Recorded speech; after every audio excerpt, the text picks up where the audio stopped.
మోకాల నొప్పులకు ఎటువంటి సర్జరీ లేకుండా ఎపియాన్ పెయిన్ క్లినిక్ అందిస్తున్న అత్యాధునిక చికిత్స. సుమన్ టీవీ ప్రేక్షకులకి నమస్కారం. నేను గిరిజ. ఇవాళ మనతో పాటు ప్రముఖ జ్యోతిష్య వాస్తు పండితులు, జ్యోతిష్య శిక్షణ నిపుణులు, లలితాదేవి ఉపాసకులు బ్రహ్మశ్రీ నానాజీ పట్నాయక్ గురువు గారు ఉన్నారు. వారితో మాట్లాడదాం. నమస్కారం గురువుగారు. గురువుగారు, అసలు బ్రాహ్మీ ముహూర్తం అని ఎప్పుడు అంటారు? ఏ సమయాన్ని పిలుస్తారు? అసలు ఈ బ్రాహ్మీ ముహూర్తంలో లేచి దేవుడికి పూజ చేస్తే అంత మంచి జరుగుతుంది, దైవానుగ్రహం కలుగుతుంది అంటారు. అది నిజమేనా? ఒకవేళ ఇది కాకుండా వేరే మార్గం ద్వారా చేస్తే దైవానుగ్రహం కలగదంటారా? ఫస్ట్ ఆఫ్ ఆల్ దైవానుగ్రహం అంటే ఏంటో తెలుసుకోవాలి. అందరూ అంటుంటారు దైవానుగ్రహం దైవానుగ్రహం దైవానుగ్రహం. అసలు ఎందుకు అనుగ్రహించాలి భగవంతుడు? ఫస్ట్ క్వశ్చన్, ఎందుకు అనుగ్రహించాలి? ప్రత్యేకంగా మనం అనుగ్రహించడం కోసం మళ్ళీ ఏదైనా చేయాలా అంటే ఒకటి గుర్తుపెట్టుకోండి, ఆల్రెడీ భగవంతుడు అనుగ్రహిస్తూనే ఉన్నాడు ఎవ్రీ సెకండ్. దేవుడు అనుగ్రహం కనుక లేకపోతే ఫస్ట్ గుండె కొట్టుకోవడం ఆగిపోతుంది, ఊపిరి పీల్చుకోవడం ఆగిపోతుంది, 5 సెన్సెస్ పనిచేయవు, 10 సెన్సెస్ పనిచేయవు, కర్మేంద్రియాలు జ్ఞానేంద్రియాలు ఏవి పనిచేయవు. అతని అనుగ్రహం ఉంది కాబట్టి, అమ్మవారి అనుగ్రహం ఉంది కాబట్టి ఇవన్నీ పనిచేస్తున్నాయి. ఫస్ట్ అతని అనుగ్రహం కంప్లీట్గా ఉందండి. ఫస్ట్ అన్ని ప్రాణుల మీద ఉంది, ఏ ప్రాణి మీద లేదనేటువంటిది లేదు. మరైతే ఇక్కడ సందేహం ఏంటంటే కష్టాలు ఎందుకు వస్తున్నాయి? అదే గురువు గారు, ఇక్కడ ఫస్ట్ ఆఫ్ ఆల్ ఏంటంటే అమ్మా సింపుల్గా అయ్యండి. అది ఇక్కడ ఏంటంటే కష్టం అనేది లేదమ్మా. అసలు నన్ను అడుగుతున్న కష్టం అనేది లేదు. కొంతమందికి ఉంది, నేను కాదనట్లేదు, కానీ 99% పీపుల్ కష్టం అనేది లేదు, ఉంది అని ఫీల్ అవుతున్నారు. ఎందుకు ఉందని ఫీల్ అవుతున్నారంటే సాటిస్ఫాక్షన్ లేకపోవడం వల్ల. అంటే ట్రూ మాట్లాడుకోవాలంటే ఇప్పుడు అప్పులు పాలు అవుతున్నాయి. ఎందుకు అప్పులు పాలు అవుతుంది చెప్పండి? అప్పు చేస్తారు అవసరాన్ని బట్టి. అవసరాన్ని బట్టి అప్పు చేసే వాళ్ళు 1% అయితే 99% లగ్జరీ కోసం అప్పు చేస్తున్నాం. అప్పు చేసే వాళ్ళు ఉన్నారు, అంటే అవసరాన్ని బట్టి అప్పు చేసే వాళ్ళు 100% ఉన్నారు, నేను కాదనట్లేదు. ఎట్లా ఇప్పుడు వాళ్ళ శాలరీ సరిపోవట్లేదు, స్కూల్ ఫీజులు కట్టాలి, అది అవసరం. ఇంట్లో ఒక ఫంక్షన్ వచ్చింది అనుకోకుండా, ఏ ఇంట్లో పెద్ద మనిషి అయిందో, పెళ్ళి అయిందో, ఏదో అయింది, అప్పు చేయాలి, కూతురు పెళ్లి చేయాలి, అప్పు చేయాలి, తప్పదు. లేకపోతే ఇంకోటి ఏదో సంథింగ్ హెల్త్ ఇష్యూ వచ్చింది, ఇంకా తప్పదు, అప్పు చేయాలి. ఆ అప్పు వేరు. అందరం చేసే అప్పులు ఏంటంటే 95% పీపుల్ అప్పు చేసేది ఏంటంటే ఇవాళ రేపు. ఒకప్పుడు మనకి ఒక వస్తువు కొనుక్కోవాలంటే ఆ వస్తువు ఇమీడియట్లీ దొరికేది కాదు. వాడికి కోరిక పుట్టి, ఆమె కావచ్చు అతనికి కావచ్చు కోరిక పుట్టి, అది కొనుక్కోవాలని చిరకాలం ఉంటే అప్పుడు కొనుక్కునేవాడు. ఇప్పుడు ఇలా కోరిక పుట్టగానే ఇలా దొరికిపోతుంది ఆన్లైన్లో. 2-3 రోజులు గ్యాప్ వచ్చింది అనుకోండి, ఆ కోరిక మీద ఇంట్రెస్ట్ పోతుంది, కొంత తర్వాత కొనుక్కుందాం అంటాడు. ఇంకోటి ఏంటి, ఒకప్పుడు మనకు అప్పు దొరికేది కాదు, ఇప్పుడు అప్పు పిలిచిస్తున్నాడు. మనం ఇంతకుముందు క్యాష్ రూపంలో వాడేవాళ్ళం, ఇప్పుడు అంతా స్వైపింగ్, క్రెడిట్ రూపంలో వస్తుంది, వాడేస్తున్నాం. మీరు ఎప్పుడైనా అబ్జర్వ్ చేయండి, ఎవరికైనా డబ్బులు మనీ రూపంలో ఈ రూపంలో ఇవ్వడానికి క్యాష్ రూపంలో ఇవ్వడానికి చాలా తేడా ఉంటుంది. మీ మనీ తీసినప్పుడు ఇంత ఇవ్వాలా, వదిలే వదిలే వదిలే వదిలే వెనక్కి వెళ్ళిపోతుంది. చేతి నుంచి క్యాష్ ఖర్చు పెట్టేటప్పుడు మనిషి చాలా పొదుపుగా ఖర్చు పెడతాడు, స్వైపింగ్ రూపంలో వాడేటప్పుడు చాలా విచ్చలవిడిగా వాడతాడు. ఇవి అసలు మెయిన్ కారణాలు. ఇవి ఒక ఎత్తు అయితే, అంటే కష్టాలు కొందించుకుంటున్నాం, కష్టాలు ఉన్నాయని బాధపడుతున్నాం. అంటే ఎలా ఉందంటే, నాకు లగ్జరీ కావాలి, 10 లక్షల రూపాయల కారు కాదు, నాకు 40 లక్షల కారు కొనుక్కుంటున్నా, కానీ ప్రతి నెల ఎంత కట్టాలి? ఇన్స్టాల్మెంట్ ఈజీగా 1,00,000 కట్టాలి. అవునా? 1,00,000 కడుతున్నాను కదా, నాకు కార్లో తిరుగుతున్నాను, ఎంజాయ్ చేయట్లే, అప్పుందని బాధపడుతున్నావు. అసలు నువ్వు ఎందుకు తీసుకుంటావు, ఎందుకు అప్పుందని బాధపడతావు? అలాంటప్పుడు నువ్వు ఫస్ట్ క్యాలిక్యులేటివ్ రిస్క్ అంటారు దీన్ని. నీకు క్యాలిక్యులేటివ్ రిస్క్ అనేటువంటిది లేకపోతే నువ్వు బాధపడుతూనే ఉంటావు. లేదు నేను తెచ్చుకుంటాను కారు, రేపొద్దు నాకు స్ట్రెస్ కూడా ఉంటుంది, నేను అది భరిస్తాను, అది కూడా హ్యాపీగా ఎంజాయ్ చేస్తాను అనుకున్నప్పుడు నువ్వు బాధపడవు. లైఫ్లో అసలు అప్పులో గోలే ఉండదు. ఒకవేళ తీసుకున్నా కూడా ఎస్ నేను దీన్ని కూడా ఎంజాయ్ చేస్తాను. ఓ జాబ్ పోతే నాకు 2 నెలలు అప్పు కట్టాల్సి వస్తుంది, నేను వేరే వాడి దగ్గర డబ్బులు తీసుకొస్తాను, వీడు నన్ను హింసిస్తాడు, వాడు నన్ను హింసిస్తాడు, దాన్ని కూడా ఎంజాయ్ చేస్తాను అనుకున్న రోజు నీకు బాధ ఉండదు. బాధను కూడా ఎంజాయ్ చేయకపోతే మనిషికి ఎప్పటికీ బాధలే ఉంటాయి. అసలు సుఖాన్ని కూడా ఎంజాయ్ చేయలేడు, బాధను ఎంజాయ్ చేయలేని వాడు, గుర్తుపెట్టుకోండి. అర్థమైందమ్మా? రైట్. ఇది ఇక భగవంతుడు అసలు ఎందుకు అనుగ్రహించాలంటే ఆల్రెడీ అనుగ్రహిస్తూనే ఉన్నాడు. మీరు ఎటువంటి పదార్థము తిన్నా వితిన్ కొన్ని గంటల్లో అది రక్తంగాను, మలంగాను, వైటమిన్స్ గాను, అవసరం ఉండే పదార్థం, అవసరం లేని పదార్థం వేరైపోతుంది లోపల. ఇలాంటి మిషన్ ఎక్కడైనా ఉందా అసలు ప్రపంచంలో? లేదు. అంటే లోపల ఎంత పని చేస్తున్నాడు. నువ్వు అరిగించుకోలేవు, అరిగించే పని ఆయన చేస్తున్నాడు. నువ్వు నీ అంతటి నువ్వు గాలి పీల్చుకుని వదలలేవు, ఆయన చేస్తున్నాడు. నీ గుండె నువ్వు కొట్టుకోగలవా చెప్పండి? మన గుండె మనం కొట్టించుకో మనం చేయలేం. ఆయన చేస్తున్నాడు ఆ పని, ఇన్ని పనులు ఆయన చేస్తున్నాడు లోపల ఉండి. అన్ని పనులు ఆయనే చేయాలని మనం కోరుకుంటున్నాం.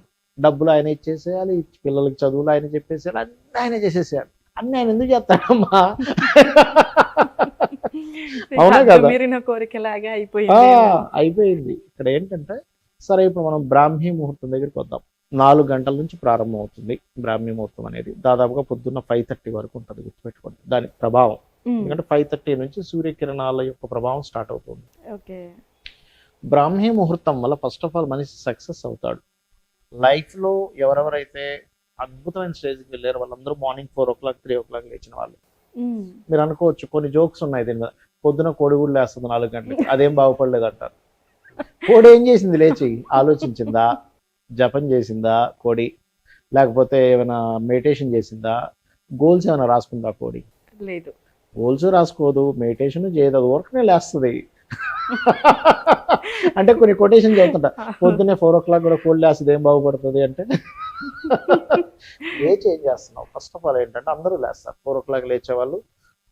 ఎటువంటి ఇది లేకుండా కూడా లేస్తారు. 4 o'clock లేచి వీడియో గేమ్ ఆడుకుంటాడు, ఏం బాగుపడతాడు? ఉపయోగం లేదు. ఫోన్ వీడియో చూస్తాడు పొద్దున్నే 4 o'clock లేచి, ఏం బాగుపడతాడు? అంటే నేను ఒక యంగ్ స్టేజ్ లో ఉన్నప్పుడు ఒక మనిషికి ఒక కోరిక ఉంటుంది, కాదనట్లేదు. కానీ నువ్వేం చేస్తున్నావు? 4 o'clock లేచి నువ్వేం చేస్తున్నావు? ఫస్ట్ కావాల్సింది లేవడం ముఖ్యం కాదు. 4 గంటలకు లేవడానికి 7 గంటలకు లేవడానికి ఎంత తేడా ఉంటుందంటే మీకు టోటల్ ఇయర్ లో ఆల్మోస్ట్ 50 days మీకు కలిసి వస్తుంది. 50 days.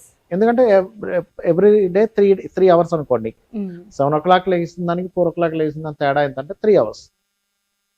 ఎవ్రీ డే 3 hours అంటే 30 days కి ఎంత అవుతుంది మీకు? 21. 30 days కి 100 hours అవుతుంది, ఆల్మోస్ట్ 90 hours అవుతుంది. 90 hours అవుతుంది. 19 into 12 ఆల్మోస్ట్ అంటే 90 hours అంటే ఆల్మోస్ట్ ప్రతి నెలకి ఒక 3 రోజులు వచ్చినట్టు మీకు, అంతే కదా? 3 రోజులు వచ్చిందంటే మీకు సంవత్సరానికి ఎన్ని రోజులు వచ్చినట్టు? దాదాపుగా 36 నెలలో 39 నెలలు వచ్చేసినట్టు మీకు, ఆల్మోస్ట్ అంటే 39 రోజులు ఏమో వచ్చినట్టు. అంటే ఒక సంవత్సరంలో మీరు రోజు 3 గంటలకు కనుక లేవగలిగితే ఆల్మోస్ట్ 30+ days మీ చేతిలో ఎక్స్ట్రా వచ్చాయి కదా.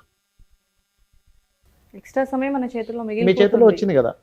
ఎక్స్ట్రా సమయం మీ చేతుల్లో ఉండి మీకు గనక సమయం యొక్క విలువ గనక తెలియగలిగితే, ఒక సాధకుడు అయితే జపం చేసుకుంటే అతను దేవతా శక్తిని పొందుతాడు. ఒక చదువుకునే వ్యక్తి గనక ఆ సమయాన్ని ఉపయోగించగలిగితే టాప్ ర్యాంకర్ అవుతాడు. ఒక బిజినెస్ మ్యాన్ గనక ఆ సమయాన్ని వినియోగించగలిగితే టాప్ బిజినెస్ మ్యాన్ అవుతాడు. నువ్వు ఆ సమయాన్ని ఏం చేస్తున్నావు ఈజ్ మోస్ట్ ఇంపార్టెంట్. 4 o'clock లేచినప్పుడు 4 o'clock లేచి మళ్ళీ యూట్యూబ్లోకి వెళ్ళిపోయి లేకపోతే షార్ట్లు చూసుకుంటూ, అది చూసుకుంటూ, ఫోన్ వీడియోలు చూసుకుంటూ, ఇంకోటి చూసుకుంటూ 8 o'clock వరకు నువ్వు 4 o'clock లేచి 8 o'clock వరకు అదే దాంట్లో ఉండి 8 o'clock వచ్చి మీ ఇంట్లో పెద్దవాళ్ళు వచ్చి ఏంద్రా నువ్వు ఏంటి ఫోన్ పొద్దున్న చూస్తున్నావు అని గొడవ పెట్టుకొని, అసలు దానికి ఉపయోగం లేదు. ఎవ్రీ సెకండ్ నేను అనేది ఏంటంటే బ్రాహ్మీ ముహూర్తం మాత్రమే కాదు, ఎవ్రీ సెకండ్ నువ్వు ఎట్లా వాడుకుంటున్నావు ఈజ్ మోస్ట్ ఇంపార్టెంట్. ఎందుకంటే ఎవ్రీ సెకండ్ ఈజ్ గాడ్ నా దృష్టిలో. సమయాన్ని ఎవరు కొనలేరు, సమయాన్ని ఎవరు క్రియేట్ చేయలేరు. ఏదైనా క్రియేట్ చేయగలరు, సమయాన్ని క్రియేట్ చేయలేరు. క్రియేట్ చేయలేని సమయాన్ని నీకు భగవంతుడు ఇచ్చినప్పుడు నువ్వు దాన్ని ఎలా వాడుకుంటున్నావో దాన్ని బట్టి నీకు యోగం పడుతుంది. సమయాన్ని వినియోగించుకోలేని వాడు వ్యర్థుడు. అయితే మరి 4 గంటలకి బ్రాహ్మీ ముహూర్తంలో లేచి ఎలాంటి పనులకి ఉపక్రమిస్తే మంచిది అంటారు గురువుగారు? ఒకటేనమ్మా, ఒక్కొక్కరు ఒక్కో దానికి. ఇప్పుడు నేనున్నాను అనుకోండి, నేను ఒక ఆస్ట్రాలజర్ని. నాకు కావాల్సింది ఏంటి? దేవతా శక్తిని నేను పెంచుకోవాలి బాగా.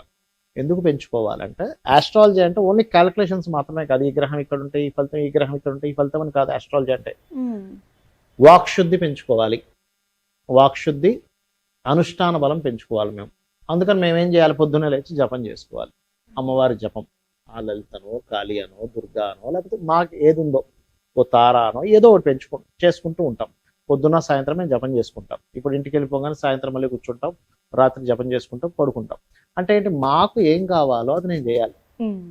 ఒక చదువుకునే పిల్లడు ఉన్నాడు, లేచి ఒక్కసారి కాసేపు భగవద్ ధ్యానం చేసుకొని చదువుకోవాలి. చదువే దేవుడు అక్కడ. అర్థమైందా అమ్మా? ఇప్పుడు మీరు ఉన్నారు యాంకర్ గారు, మీరు 4 o'clock లేచారు, మీరేం చేయాలి? ఇంకా అడ్వాన్స్డ్ గా ఎవరెవరు ఎట్లాంటి క్వశ్చన్స్ అడుగుతున్నారు, లేకపోతే పబ్లిక్ లో ఎట్లాంటి క్వశ్చన్స్ కావాలి, పబ్లిక్ ఎలాంటి ప్రాబ్లమ్స్ ఉన్నాయనే దాన్ని మీరు తయారు చేసుకోగలగాలి. అప్పుడు మీరు అవుతారు. అవునా కదా? పెంచుకోగలగాలి. పెంచుకోవడానికి ఆ బ్రాహ్మీ ముహూర్తం మీకు అద్భుతమైన ఐడియాలు ఇస్తుంది ఆ టైంలో. అలా కాదు నేను మెడిటేషన్ చేసుకుంటానండి 1 గంట సేపు, గుడ్, ఆరోగ్యం ఇస్తుంది, మెంటల్లీ పీస్ ఇస్తుంది, అవన్నీ ఇస్తుంది. ఆ సమయంలో మహర్షులు సంచరిస్తుంటారు. మనం దేని గురించి అయితే డిజైర్ బలంగా అడుగుతామో ఇది మహర్షులు ఇస్తారు మనకి. అది బ్రాహ్మీ ముహూర్తం యొక్క ముఖ్యమైనటువంటి అంశం. ఓకే గురువు గారు, బ్రాహ్మీ ముహూర్తం అంటే జస్ట్ మాటలో చెప్పుకోవడానికి సరిపోతుంది, కానీ మీరన్నట్టుగా మనకేం కావాలో, మనం ఆ సమయంలో ఏం చేస్తే మనం చేసే పనుల వల్లే మనకు ఆ ఫలితం ఉంటుంది అనేది నిజంగా అందరూ మర్చిపోతున్నారు. ఎగ్జాక్ట్లీ. సో చాలా చక్కగా వివరించారు గురువు గారు, ధన్యవాదాలు. శ్రీమాత్రే నమః.